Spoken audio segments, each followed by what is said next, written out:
27 1/8 inches. That's the number an investigator wrote down on May 23, 2018, inside a house in Kotzebue, Alaska. He was measuring a .22 caliber rifle, from the tip of the barrel to the tip of the trigger. Then he measured the dead woman's arm, 26 3/16 inches. Her arm was shorter than the gun. The investigator put both numbers in the same report, on the same page. A rifle she physically couldn't aim at herself, not without someone reconstructing how her thumb could have reached the trigger while the barrel was pressed under her own chin. A retired forensic firearms expert from Alaska's State Crime Lab later said that's exactly what should have happened. Find someone the same height, same build. Hand them an identical rifle. See if it's even possible. Nobody did that. Instead, the investigator looked at a 25-year-old Inupiaq woman named Jennifer Kirk, curled at the foot of a bed, a bullet wound beneath her chin, and looked at her boyfriend, Anthony Richards, standing there with her blood soaking through his clothes, his hands, his arms. Anthony said he'd been watching SpongeBob with two small children in the next room when he heard a pop. He said he ran in, found her, held her body. He didn't attempt CPR. He didn't try to stop the bleeding. He couldn't find his phone, so he walked to a neighbor's house to call 911, even though the police department was 1 block away. And then the medical examiner's office called. Jennifer Kirk's body had red markings around her neck, handprints. She'd been strangled before she died. The investigator brought Anthony back in. This time, Anthony remembered something he'd left out. Oh, right, they'd fought. He'd grabbed her by the neck, both hands. He said it was self-defense. He couldn't recall how hard he squeezed. He couldn't recall if she lost consciousness. The investigator closed the case that same day. Before the final autopsy report came back, before anyone tested Anthony's hands for gunshot residue, before anyone canvassed the neighborhood or interviewed a single witness or talked to Jennifer's mother, who'd been on the phone with her daughter just hours earlier, making plans to exchange native foods and send diapers for the baby. He wrote it down as a self-exit. And here's what I keep coming back to. The investigator didn't miss the measurement. He recorded it. He didn't miss the strangulation marks. He was told about them the same day. He didn't miss Anthony's history. The department had responded to that same house, for that same man, for domestic violence against that same woman multiple times. He didn't miss any of it, which means this isn't a story about incompetence. Today I'm analyzing the psychology and systemic architecture behind the deaths of two Indigenous women, Jennifer Kirk and Susanna "Susu" Norton, who died 2 years apart in the same house on the property of the mayor of the Northwest Arctic Borough. Both had been strangled. Both had dated the mayor's sons. Both of those sons had prior convictions for beating them. No one has ever been charged. And the reason isn't that the evidence was hidden. The evidence was written down, measured, documented, filed, and then the system did exactly what it was built to do. To understand why that investigator closed the case in 1 day, you have to understand the house he was standing in. Not the building, the system, and who built it. May 1989. A woman named Annette Richards is 8 months pregnant in Kotzebue, Alaska. Her husband, Clement Richards Sr., attacks her. According to charges filed in Kotzebue State Superior Court, he kicked her in the stomach. She began, quote, bleeding profusely from her genital area. An earlier restraining order describes him striking her before this. But this time was different. Their third son, Anthony, was born the next day. So I want you to hold that image, because it becomes the foundation for everything that follows. The man who kicked a pregnant woman hard enough to cause profuse bleeding, hard enough that the baby arrived the next morning, pleaded no contest to felony domestic violence assault. He served 6 months. And then something happened that I initially didn't believe when I read it. He ran for office. First, a seat on the Kotzebue City Council in 1999. Then vice mayor. Then mayor of the city. Then mayor of the entire Northwest Arctic Borough, a region the size of Indiana with about 7,500 residents. And at no point during any of these campaigns did a single opponent, a single journalist, a single media outlet mention his felony domestic violence conviction. It's in the public record. It's in the court filings. It's sitting right there. Nobody said a word. Now, I almost went down the road of asking why. Was it fear? Was it a small town code of silence? Was it that people didn't care? But the more I dug into the structure of power in Kotzebue, I realized the question isn't why nobody mentioned it. The question is what was being built while nobody was looking. So I started mapping connections. And what I found isn't a conspiracy. It's worse than a conspiracy. A conspiracy requires planning, coordination, secret meetings. What I found is something that assembled itself, organically, quietly, over decades, until it became impossible for the system to produce any outcome other than the one it produced. Here's what I mean. Start with Annette Richards, the woman Clement Sr. kicked while she was 8 months pregnant. After the assault, after the conviction, after the 6 months in jail, they stayed together, and Annette got a job. She began working in a local office for the Alaska State Troopers, where her duties involved assisting state prosecutors. So I checked. Which prosecutors? That's where this gets structural. One of the prosecutors Annette worked alongside was a woman named Rachel Ahrens. Remember that name. Because Rachel Ahrens is the prosecutor who, years later, would allow Anthony Richards, the baby born the day after Annette was kicked, to plead guilty to misdemeanor indecent exposure after a Kotzebue grand jury had indicted him on felony charges of sexual assault and attempted sexual assault. A grand jury saw enough evidence to indict on felonies. Ahrens offered a deal that let him avoid registering as a sex offender entirely. Rachel Ahrens is now a state superior court judge. So I pulled another thread, Judge Paul Rotman. He's the one who set Anthony's bail in that same sexual assault case. The victim, a different woman, not Jennifer Kirk, stood in court and said in a quaking voice that she was afraid of running into Anthony in a town of 2,900 people. Rotman reduced his bail from $7,500 to $2,500. And then he explained why, on the record, in open court. Quote, "I know Mrs. Richards from when she used to work for the troopers. She has a lot of experience with these types of cases and knows what these are like." He called Annette and Clement Sr. fine third parties to supervise their son. Wait, think about what's happening here. Annette Richards is a documented victim of felony domestic violence at the hands of Clement Sr. Her son is charged with sexual assault, and a judge is citing her experience working alongside prosecutors, the same prosecutors who will later offer her son's plea deals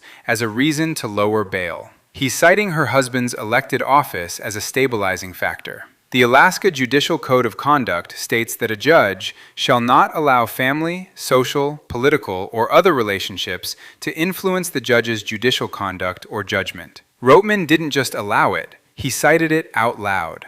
So now pull the camera back. Look at the full picture. Clement Richards Sr., convicted of felony DV, elected mayor, chief executive of the borough. His property sits 440 feet from the Kotzebue Police Department. City Hall is even closer. A dozen domed surveillance cameras circle the government buildings, several within direct view of the Richards house. Annette Richards, DV victim turned trooper's office assistant, working alongside state prosecutors who will later become judges and magistrates presiding over her own son's cases. Judge Rotman cites the family by name from the bench as justification for leniency. Prosecutor Ahrens offers felony to misdemeanor deals, later elevated to superior court judge. Magistrate Aaron Michaels approves plea deals for the sons, once explicitly warning Anthony that strangulation leads to death, then accepting a misdemeanor plea anyway. Magistrate Stefan Brady reduces Anthony's bail to $100 after Kirk reports being punched 5 times. The Kotzebue Police Department, 1 block from the Richards property, staffed by officers who know everyone in a town of 2,900, who have responded to that same house multiple times for domestic violence calls. Now here's the part that changed my mind about this case. I came in assuming corruption. I assumed the mayor made phone calls. I assumed someone was told to look the other way. But the more I mapped it, the less it looked like anyone needed to call anyone. The relationships were already in place. The professional overlaps were already embedded. The prosecutor had already worked with the mother. The judge already knew the family. The police already knew this was the mayor's house. Nobody needed to orchestrate anything because the architecture did the work. This is what I call the invisible architecture. It's not a cover-up. A cover-up implies something was exposed and then hidden. This is a system where the exposure and the hiding happen simultaneously, built into the same relationships, the same offices, the same hallways. A judge can cite a family connection in open court and nothing changes, because there's no one in the room whose job it is to flag that as a problem. The prosecutor who could challenge the bail is the same person who will later offer the plea deal. The police officer who should investigate is patrolling a beat 1 block from the mayor's house. Everyone asks, why didn't the police investigate? That's the wrong question. The right question is, who in this entire system, from the officer on patrol to the magistrate setting bail to the prosecutor offering deals to the judge presiding over hearings, was not connected to the Richards family? I couldn't find one. That's the house the investigator was standing in on May 23, 2018, when he wrote down the measurement of a rifle and the length of a dead woman's arm. Not the building, the system. And the system wasn't broken that day. It was functioning perfectly. Every relationship, every professional overlap, every small town proximity, all of it converging on a single, predictable outcome. Case closed. But architecture alone doesn't kill anyone. Architecture creates the conditions. What kills is what happens when a woman calls for help, and the system processes her call, and the cycle begins. And she is fed through it again and again and again until there's nowhere left to go. 7 times the women around the Richards sons asked the system to intervene. 7 documented cases. 7 chances for one person in one role to make one different decision. And 7 times the architecture held. I want to try something. I'm going to walk through a sequence and I want you to notice the rhythm. Not the details, the rhythm. Because the rhythm is the point. December 2015, 1 month after Clement Richards Sr. takes office as Northwest Arctic Borough Mayor. Jennifer Kirk, 22 years old, walks into the local hospital. She tells police that Anthony Richards, the mayor's son, her boyfriend, punched her in the face, punched her in the back 3 times, punched her in the right eye twice, causing pain, swelling, and a bloodshot eye, grabbed her right arm, leaving bruises above the wrist. The trigger? She refused anal intercourse.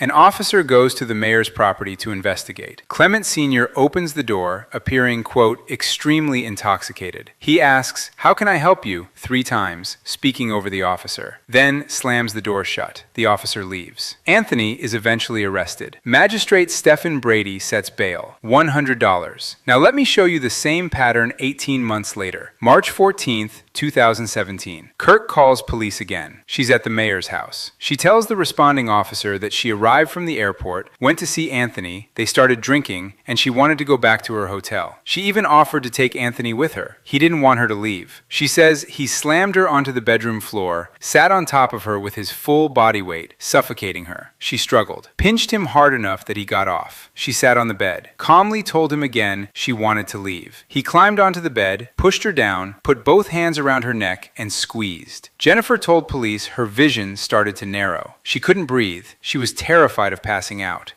Here's what matters about this moment. Alaska passed a law in 2005, one of the first states to do it, specifically recognizing that non-fatal strangulation is often a precursor to homicide. Under that law, what Anthony did to Jennifer Kirk that night was a felony. Not could be, was. The legislature had already decided this 11 years before it happened to Jennifer. So the case goes through the system. Anthony is charged. The prosecutor is Rachel Ahrens, the same woman who worked alongside Anthony's mother in the trooper's office. Ahrens offers a deal. Anthony pleads guilty to a single count of misdemeanor assault, a felony strangulation documented by police with visible injuries in a state that specifically wrote a law to prevent exactly this, reduced to a misdemeanor. And then Magistrate Aaron Michaels does something I've never seen in a case like this. He accepts the plea deal. But before he lets Anthony walk, he looks at him and says, and this is from court audio obtained by the Anchorage Daily News and ProPublica. Strangulation is a very serious thing, and it's recognized that way by the legislature. That's why these types of cases can be charged as felonies. He pauses. The natural result of a punch or a kick or kind of your typical misdemeanor assault is a bruise or an injury, that sort of thing. The result of strangulation, if it's not stopped, if a person can't breathe, is death. The magistrate told him,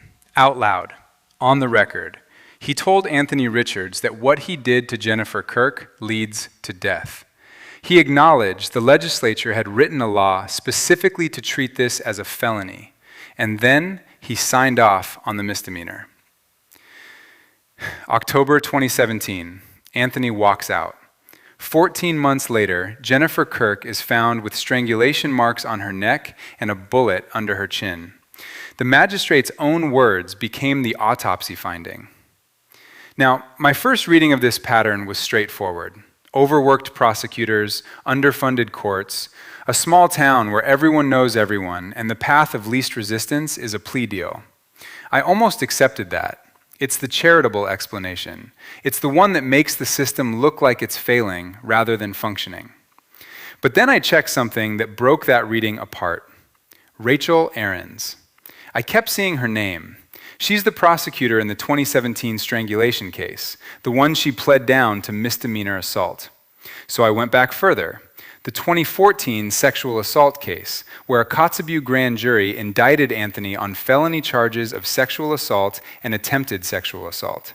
The prosecutor who offered the deal that reduced it to misdemeanor indecent exposure. The deal that let him avoid the sex offender registry entirely? Same person, Rachel Ahrens. And after Judge Roatman told Anthony, to say you dodged a bullet is probably an understatement on this one. After the felony strangulation was reduced, after the sexual assault indictment evaporated, Rachel Ahrens was elevated to State Superior Court judge. I was wrong in my first reading. This isn't a system that failed under pressure. This is a career that advanced through the system. Ahrens didn't make one bad call under duress. She processed the Richards family's cases through the machine repeatedly, across years, and the machine rewarded her for it. Maybe not explicitly. Maybe nobody called and said, handle this and we'll take care of you.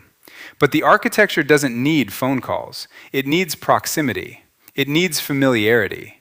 It needs the quiet, accumulated weight of knowing these people, working with their mother, existing inside the same professional ecosystem until one outcome feels more natural than another. That's not failure, that's gravity. So here's the number I want you to sit with. The Anchorage Daily News and ProPublica reviewed 31 criminal court cases involving the three Richards sons, Amos, Clement Jr., and Anthony. More than 800 pages of charging documents, testimony, sentencing orders, protective order requests. Across those cases, the three sons were charged with a combined 16 counts of domestic violence against 6 different women. 16 charges, 6 victims, 0 felony domestic violence convictions. Before I tell you what I think this means, I want you to answer a question for yourself. At what point does a pattern stop being a failure and start being a policy?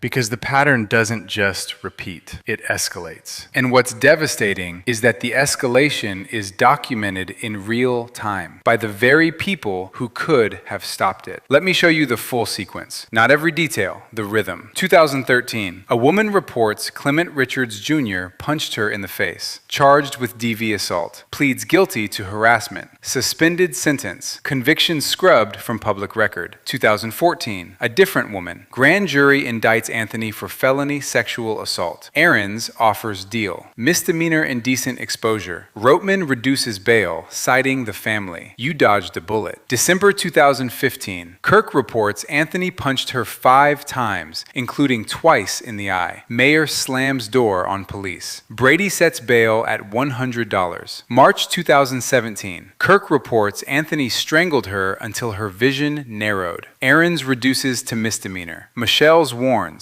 The result of strangulation is death. Anthony walks. November 2018. Sue Norton, 6 months pregnant, is found with her right eye swollen shut. Amos Richards kicked her repeatedly in the head, face, stomach, and back. She held her arms up to protect her head while he kicked. Sergeant Hughes files the charge. He classifies it as misdemeanor 4th-degree assault, the lowest possible classification. Norton flew to Anchorage. Her baby, Eden, was born 2 weeks later at 3.1 pounds. Doctors noted premature rupture of membranes. Her family believes the birth was brought on by the beating. Norton posted a photo from the hospital. She is a tough baby girl. Please remember us in your prayers. January 2020. Magistrate Michelle's approves a plea deal for Amos. reckless. A single count of reckless endangerment. He kicked a pregnant woman in the stomach until she gave premature birth. Reckless endangerment. 7 documented interventions. 7 times a woman reached into the system for help. 7 times the system accepted the complaint, processed the charge, moved it through the machinery of courts and prosecutors and judges, and 7 times it produced the same output. Misdemeanor, plea deal, low bail, suspended sentence, release, return to the same house. Now the Training Institute on Strangulation Prevention publishes a list of 10 red flags for domestic violence killings. Police officers across the country are trained on these indicators. And former Kotzebue Police Chief Ed Ward, who reviewed Jennifer Kirk's case records after the fact, confirmed that all 10 red flags applied to the scene of Kirk's death. Every single one. Victim dies prematurely. Scene involves a claim of self-exit or accident. One partner had expressed wanting to end the relationship. Prior documented history of DV. Prior documented history of strangulation. Partner is the last to see victim alive. Partner has control of the crime scene. Body has been moved or evidence altered. Victim found dead in a home or residence. Victim found by current or previous partner. 10 for 10. But here's what I need you to understand. Those red flags didn't appear on May 23, 2018, when Jennifer Kirk died. They accumulated across years, across cases, across hearings, across the desks of specific prosecutors and specific judges who processed them one at a time and let them pass. Each individual decision looked like discretion. Taken together, they look like architecture.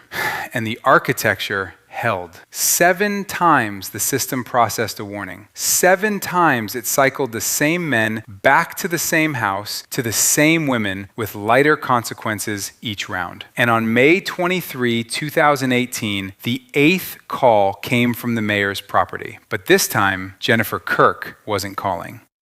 I want to be fair here. Before I take this apart, I want to present the strongest version of the argument that Jennifer Kirk ended her own life. Because smart people can look at this case and land there. And if I'm going to argue they're wrong, I owe it to the evidence to explain why they're not stupid for considering it. Here's the case for self-exit at its strongest. Jennifer Kirk had an upcoming DUI court date in her hometown a few towns over. She was supposed to turn herself in. Anthony told police she was scared to go. He said he kept telling her she had to, that she needed to just get it over with. She started crying, getting emotional, accusing him of not wanting to be with her anymore. Anthony says Jennifer had a pattern. She was good at hiding her emotions until they erupted. He told her to stop crying in front of the kids, go lie down in the bedroom and calm down. An hour later, he heard the pop. The medical examiner's office called Kotzebue police after the initial examination and said Kirk's death would be ruled a suicide. The final autopsy, when it eventually came back, did classify the manner of death as suicide. And the weapon, while longer than her arm, wasn't impossibly longer. We're talking about less than an inch of difference. 27 1/8 versus 26 3/16. Could someone contort their hand, use their thumb on the trigger, press the barrel under their chin at an angle? It's not physically impossible in the most literal sense. That's the steel man. That's the best version of this argument. Now let me show you why it collapses.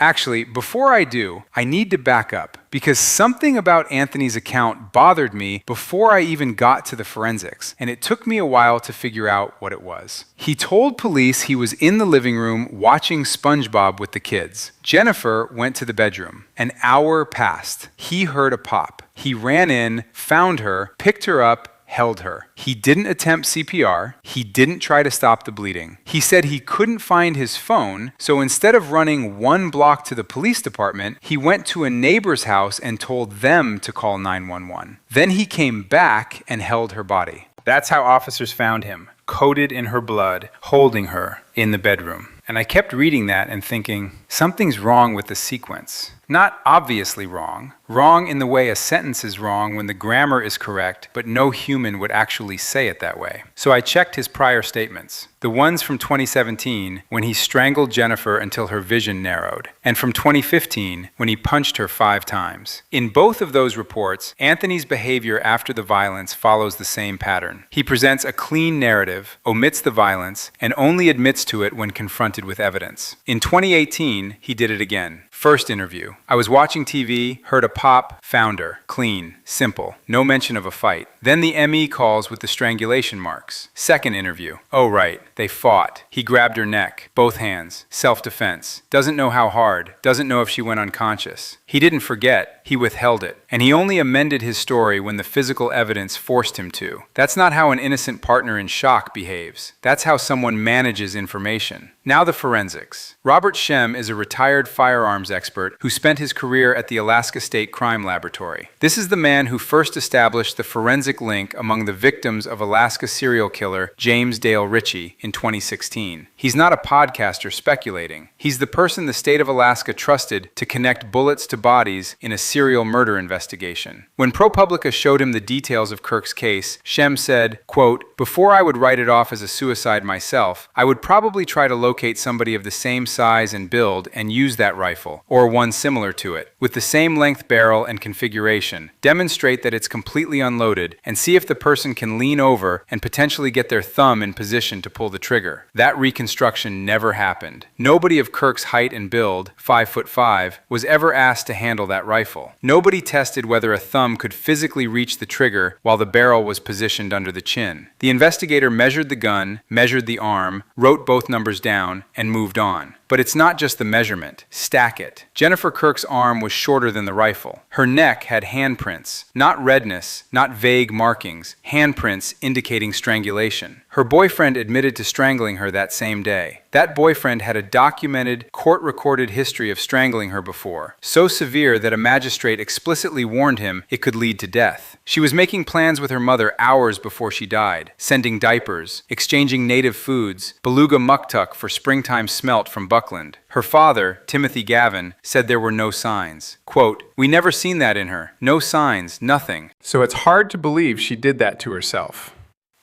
And here's a detail about Timothy Gavin that makes his words land differently. He's a former village police officer, 11 years in law enforcement. He's the former mayor of Buckland. He served on the city council. This isn't a grieving father grasping. This is a man who spent over a decade in policing, who knows what an investigation is supposed to look like, and he knows his daughter didn't get one. So what did the investigation actually consist of? Let me walk through what happened and, more importantly, what didn't.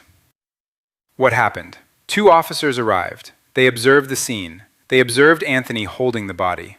They noted the rifle, the blood spatter on the floor, dresser, mattress, blankets, and plastic totes. Investigator Thomas Milliette measured the rifle and Kirk's arm. He interviewed Anthony twice, once before and once after the strangulation marks were reported.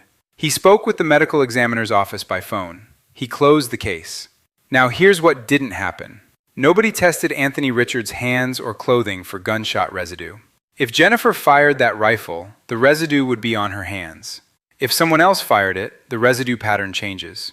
This is Forensics 101. It wasn't done. Nobody canvassed the neighborhood. This is a town of 2,900 people, where, as every piece of reporting confirms, everyone knows everyone. The mayor's house is in the center of town, 1 block from the police department. Neighbors exist.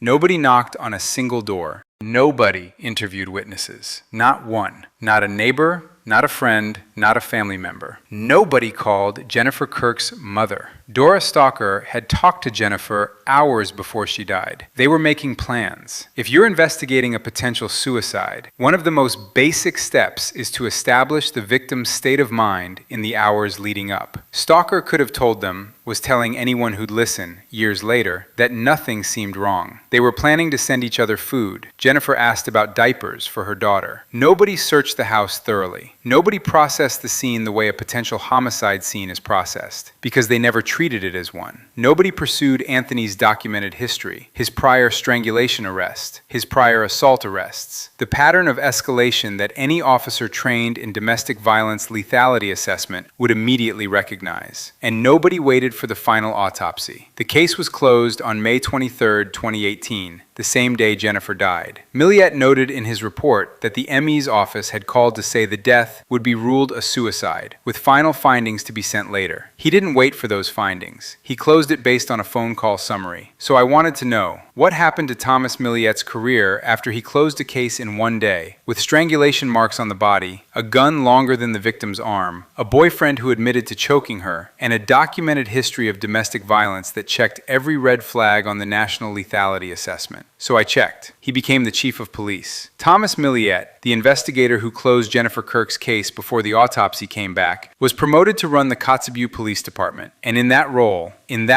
he would later preside over the investigation into the death of Susanna Norton, the second woman found dead on the mayor's property. But actually, before he got to Norton's case, he had another moment in the spotlight, one that I think reveals more about how this system prioritizes than anything else in the entire case. Because 3 months after Jennifer Kirk was found dead, 3 months after Milliet closed the case in a single day, with no canvas, no GSR test, no witness interviews, no family contact, no search, the same police department mobilized everything it had for a different case, in the same neighborhood. And the response they gave to that case is the clearest proof that the resources weren't missing. They were reserved.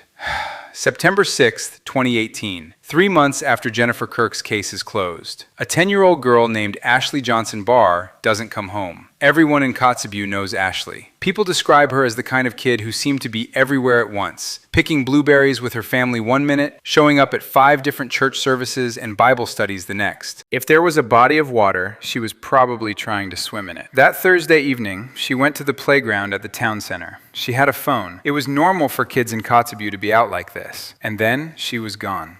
Now watch what happens. Watch the machinery activate. Within hours, a massive search operation launches. At any given time, as many as 50 people are looking for Ashley. Boats deploy. Helicopters are flown in. Canine units arrive. The Coast Guard gets involved. The FBI sends agents to Kotzebue. The Northwest Arctic Borough Assembly Chambers, adorned with antlers and a scrimshaw walrus tusk, becomes the nerve center for the search. And standing at the center of it all, acting as spokesperson, giving interviews to every news outlet that calls, is Mayor Clement Richards Sr. We're a small community where everyone knows everyone, he tells the Anchorage Daily News, so we're trying as hard as we can to find her. 3 months. That's how recently Jennifer Kirk was found dead in his house. Strangulation marks on her neck, a rifle longer than her arm, his son covered in her blood. Case closed in 1 day. And here he is, on camera, leading the search, saying the community is doing everything it can. After 8 days, a volunteer spots Ashley's body in a brushy hollow outside the city. Federal investigators and state troopers race to assist. The investigation uses cell phone location data, DNA evidence, search warrants, surveillance video. The FBI arrests the suspect initially on grounds of lying to a federal officer. Then the full charges come. Peter Wilson, 41 years old, pleads guilty to first-degree murder and first-degree sexual abuse of a minor. He's serving life. I want you to hold that resource list in your mind. 50 searchers, boats, helicopters, canine units, Coast Guard, FBI, cell phone data, DNA analysis, multiple search warrants, surveillance video, federal agents, life sentence. Now here's the resource list for Jennifer Kirk. Same department, same town, 3 months earlier. 1 investigator, 1 day. No gunshot residue test. No neighborhood canvas. No witness interviews. No search warrants. No surveillance review. No FBI. No state troopers. No DNA. No public appeal. Mother never contacted. Father never contacted. Case closed before autopsy finalized. I'm not presenting this to say that Ashley Johnson Barr's case received too much attention. It didn't. The response to Ashley was what every case should look like. Her father, in the aftermath, said something that cuts to the core of this. Our daughter started something. No more silence. And the state responded. They declared an annual Ashley Johnson Barr Day. They hired a retired Kotzebue area trooper, an Alaska Native woman named Ann Sears, as Alaska's first full-time missing and murdered Indigenous people investigator. The message was clear. Alaska would no longer tolerate the killing of Indigenous women and girls. That message was delivered 3 months after Jennifer Kirk's case was closed in 1 day, inside the mayor's house, with no investigation. But the comparison I actually can't get past isn't Ashley and Jennifer. It's what happened in between. Because while the state was mourning Ashley Johnson Barr and promising change, a different case was unfolding in the same neighborhood.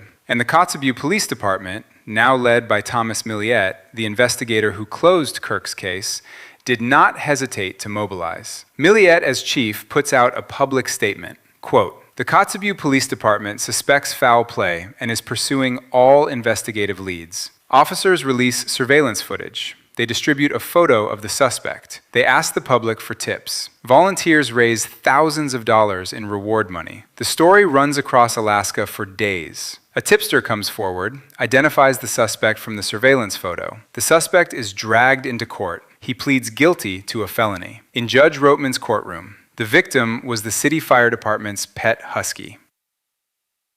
I want to be precise about what I'm saying here, because it's easy to turn this into an emotional beat and lose the analytical thread. This isn't about a dog mattering less or more than a person. Of course police should investigate animal cruelty. Of course they should pursue leads. What I'm saying is mechanical. It's about capacity. The Kotzebue Police Department, a small department in a town of 2,900, demonstrated in the same 12-month window that it possesses the ability to release surveillance footage, to issue public appeals, to coordinate with tipsters, to pursue investigative leads, to present evidence that results in felony convictions. They demonstrated this for a dog. For Jennifer Kirk, a 25-year-old woman, a mother, an Inupiaq woman with strangulation marks on her neck, found dead in a house 1 block from the police station. They did none of it.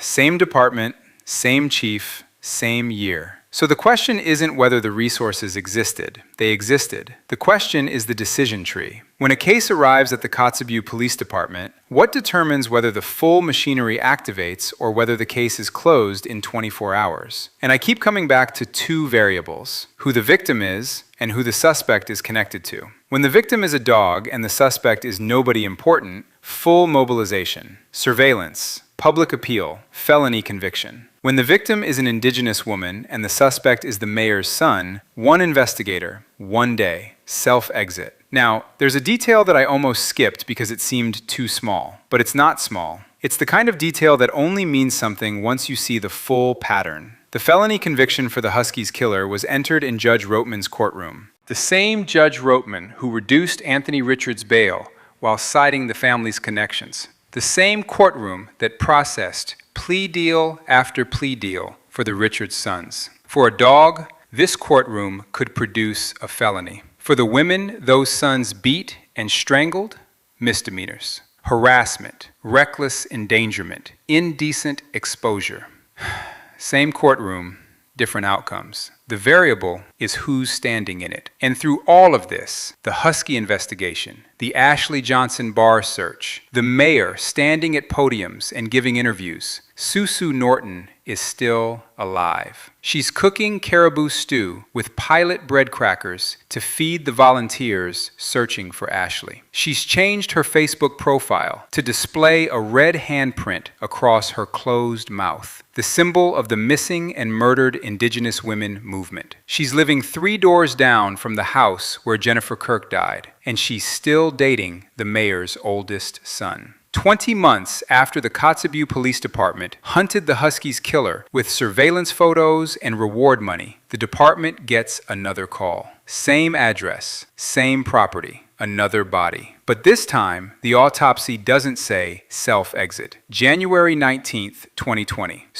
Norton opens Facebook and changes her profile picture. The new photo shows her face with a red handprint painted across her closed mouth, the symbol of the missing and murdered Indigenous women movement. Less than 2 months later, she becomes one. I need to take you back briefly, because the timeline between Kirk's death and Norton's death isn't empty. Something happens in this gap that matters. January 2020. Amos Richards, the mayor's oldest son, Susu's boyfriend, appears in court. The charge? Kicking Norton while she was 6 months pregnant. Kicking her repeatedly in the head, face, stomach, and back. An attack so severe that Norton flew to Anchorage, where baby Eden was born at 3.1 pounds, 2 weeks early, with premature rupture of membranes. Magistrate Michelle's, the same magistrate who warned Anthony that strangulation leads to death, approves a plea deal. A single count of reckless endangerment. And here's something that complicates the picture in a way I didn't expect. After the plea, Norton and Amos make plans together. They're going to fly to Anchorage to finalize adoption paperwork for Eden, whose medical needs require her to stay near the hospital. Norton is texting with the foster family, Leslie and Joel Sundberg, sharing photos, comparing the baby's features. I can't tell if she has me or Amos's eyes, she writes on January 30th. She sends the Sundbergs a selfie of her and Amos, heads together, smiling.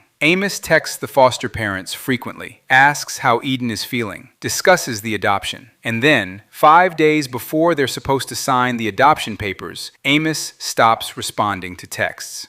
The timeline of Susu Norton's last week alive is muddled, and this matters more than it might seem. In a 2020 email to the Anchorage Daily News and ProPublica, Kotzebue police estimated her date of death as March 5th or 6th, but Norton's sister, Vera Norton, says Susu was alive and helping the family prepare a caribou on March 7th or 8th. That's a 2 to 3 day discrepancy in a potential homicide, and I couldn't find any record of anyone pressing on this contradiction. If the police estimate is right, Norton was dead for 3 or 4 days before anyone found her. If Vera is right, the window narrows dramatically and changes everything about who had access and when. Neither version was investigated thoroughly enough to resolve the conflict, so I pulled the thread on what is documented. March 9th, 2020, 8:32 a.m. It's 13 degrees below zero. The sun won't rise for another hour. Police are called to the former mayor's property, the same lot, the same cluster of teal houses where Jennifer Kirk was found 22 months earlier. They find Susu Norton's body. Her head is covered by a jacket. The autopsy will determine the cause of death as asphyxiation due to obstruction of airways and compression of neck. It will also document multiple blunt force injuries of head, neck, and extremities. She was beaten, but it was the strangling that killed her. The manner of death, homicide. Not self-exit, not accident, not undetermined. Homicide. The medical examiner looked at the evidence and wrote the word down. And Vera Norton, Susu's sister, remembers something from that morning. She was leaving her house to go look for a burial site in the frozen ground. As she walked out, she saw police placing Amos Richards into a patrol car. Now here's where I need you to pay close attention, because what happens next isn't what should happen next. Police have a body. They have a homicide ruling. They have a suspect with a documented history of violently assaulting the victim, including an attack while she was pregnant that resulted in premature birth. They have that suspect being placed in a patrol car on the morning the body is found. The next step in any functioning investigation is a search warrant. You need to get inside the house. You need to collect evidence, DNA, fibers, blood patterns, the victim's belongings, the suspect's clothing. Every hour that passes is evidence degrading. And the police tried. Sergeant Norman Hughes, the same officer who classified Amos kicking a pregnant woman as misdemeanor 4th-degree assault, later told the Sundbergs that police were unable to collect certain evidence. Unable. Not chose not to. Unable. When ProPublica and the Anchorage Daily News pressed Kotzebue Police Chief Roger Rouse for clarification, he explained in an email that Hughes had been referring to, quote, the rejection of a search warrant from the judge in regard to some evidence. A judge rejected the search warrant, so I checked. Which judge? Rouse wouldn't say. The reporters asked. He would not identify which judge rejected the warrant. And I searched every public record I could access. Court filings, docket entries, hearing transcripts. I couldn't find it either. In a town of 2,900 people, where the courthouse and the crime scene are within walking distance, a judge looked at the evidence in a confirmed homicide, a woman beaten and strangled to death, and said, "No, you may not collect that evidence."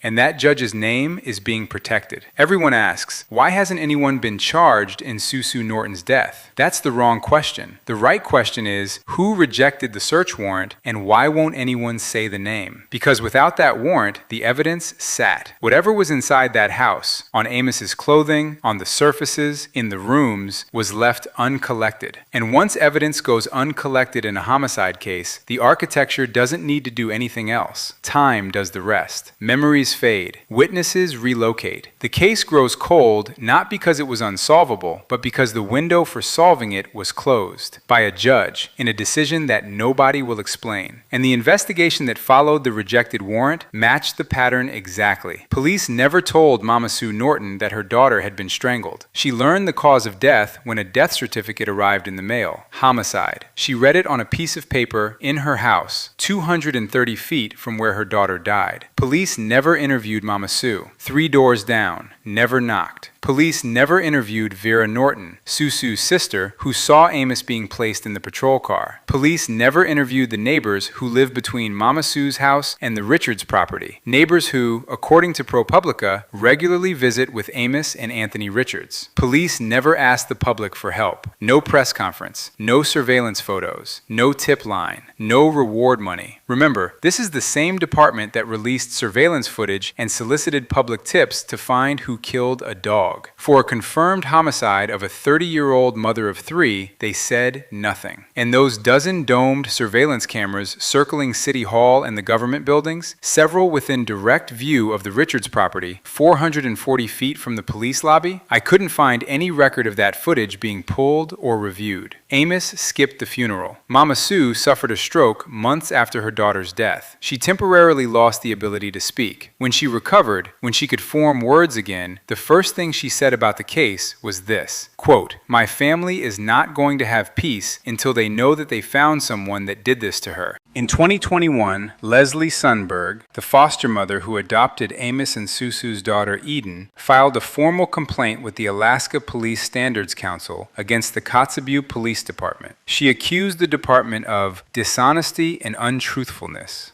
In her letter, she wrote, "One must wonder if there are unethical reasons why a native Alaskan woman, mother of 3, daughter, niece, sister, aunt, and well-known community member's murder has been swept under the rug." She never received an answer.